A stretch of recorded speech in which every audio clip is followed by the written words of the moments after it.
నమస్తే, welcome to Abhinav Bharat. కాలక్రమంలో బండ్లు ఓడలు, ఓడలు బండ్లు అవుతాయి అంటారు. రాజకీయాలకు ఇది మరింత అతికినట్టు సరిపోతుంది. నిన్నటి వరకు తిరుగులేని హీరోలుగా ఉన్నవారు రేపు జీరోలు కావచ్చు. అప్పటిదాకా జీరోలుగా ఉన్నవారు ఒక్కసారిగా హీరోలు అయిపోవచ్చు.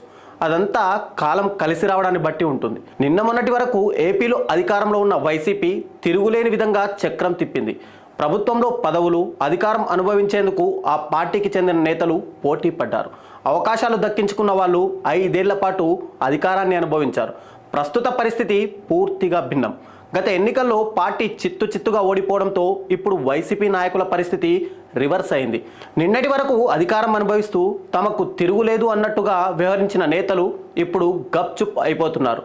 పార్టీని మళ్ళీ నిలబెట్టేందుకు, వచ్చే ఎన్నికల వరకు కాపాడుకునేందుకు ఏ పదవి ఇస్తానని పిలిచినా మాకొద్దు బాబోయ్ అంటూ దూరం జరిగిపోతున్నారు.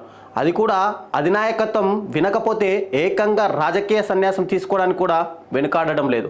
ఏపీ రాజకీయ ముఖ చిత్రంలో కీలకమైన అసెంబ్లీ నియోజకవర్గాల్లో ఏలూరు ఒకటి. ఆళ్ల నాని ఇక్కడి నుంచి 2 సార్లు కాంగ్రెస్ పార్టీ తరపున 2019లో వైసీపీ నుంచి ఎమ్మెల్యేగా ఎన్నికయ్యారు. వైసీపీ ప్రభుత్వంలో డిప్యూటీ సీఎంగా, రాష్ట్ర వైద్య ఆరోగ్య శాఖ మంత్రిగా కీలక బాధ్యతలు సైతం నిర్వహించారు. ఆ తర్వాత మంత్రివర్గ విస్తరణలో అధికారిక పదవులు పోవడంతో ఏలూరు జిల్లా వైసీపీ అధ్యక్షుడిగా కొనసాగారు.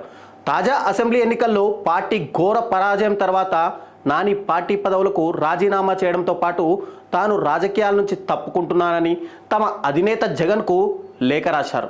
ఇది రాజకీయ వర్గాల్లో పెద్ద చర్చకు దారితీసింది. నాడు కాంగ్రెస్లో, నేడు వైసీపీలో లోకల్గా మరొక నేతకు అవకాశం లేకుండా 3 దశాబ్దాల పాటు రాజకీయం చేసిన ఆళ్ల నాని ఇప్పుడు సడన్గా ప్రత్యక్ష రాజకీయాల నుంచి తప్పుకుంటున్నట్టు లేఖ పంపడం వెనుక అనేక అనుమానాలకు తావిచ్చింది. ఈ నిర్ణయం వెనుక అసలు జిల్లాలో రాజకీయంగా ఏం జరిగిందన్నది ఇప్పుడు ఏలూరులో ప్రధానమైన చర్చ. రాజీనామాకు ముందు వరకు ఏలూరు జిల్లా వైసీపీ అధ్యక్షుడిగా ఉన్న నాని ఈసారి ఎన్నికల్లో మునుపెన్నడూ లేనంత ఘోరంగా ఓడిపోయారు. అందుకు కారణాలు కూడా చాలానే ఉన్నాయన్నది లోకల్ క్యాడర్ అంటున్నమాట. నియోజకవర్గంలో తనకి తప్ప మరో నేతకి ప్రాధాన్యత కల్పించకుండా ఒంటెద్దు పోకడలకు పోవడంతో ముఖ్యమైన నాయకులంతా పక్క పార్టీలో చేరిపోతున్నారు. దీంతో ఏలూరు అసెంబ్లీ నియోజకవర్గంలో వైసీపీ దాదాపు ఖాళీ అయిపోయిందని కార్యకర్తలే చెప్పుకుంటున్నారు. ఇలాంటి సమయంలో జిల్లా అధ్యక్షుడిగా కొనసాగితే సవాళ్లను అధిగమించడం అంత తేలికైన పనేం కాదు. పైగా అధికార పార్టీ ఒత్తిళ్లు తట్టుకోవడం మరో సవాల్.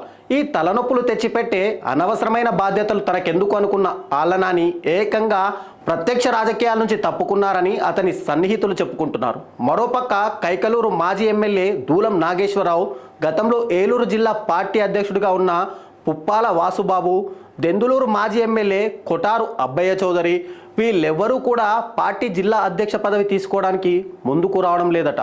జగన్కు అత్యంత సన్నిహితుడిగా ఉన్న అబ్బయ్య చౌదరి కూడా ఈ పదవి తీసుకోవడానికి ఏమాత్రం ముందుకు రావడం లేదని సమాచారం. దీంతో చేసేది లేక ఎన్నికలకు ముందు కాంగ్రెస్ నుంచి వైసీపీలోకి వచ్చిన జెట్టి గుర్రాధరావు లేదా జెడ్పీ చైర్మన్ భర్త గంటా ప్రసాదరావు పేర్లను పార్టీ పరిశీలిస్తున్నట్టు తెలుస్తుంది. మొత్తానికి ఒకప్పుడు ఉమ్మడి జిల్లా మొత్తం స్వీప్ చేసే స్థాయిలో ఉన్న పార్టీ ఇప్పుడు జిల్లాకు అధ్యక్షుడిని వెతుక్కోవాల్సిన పరిస్థితి ఎదుర్కొంటోంది. నాయకులారా, మీ పనితనం మీ అధినాయకులకు తెలియజేయాలనుకుంటున్నారు. ప్రజలారా, మీ సమస్యలను మీ నాయకులకు తెలియజేయాలనుకుంటున్నారు. ప్రజా సమస్యల పరిష్కార వేదిక మీ అభినవ్ భారత్.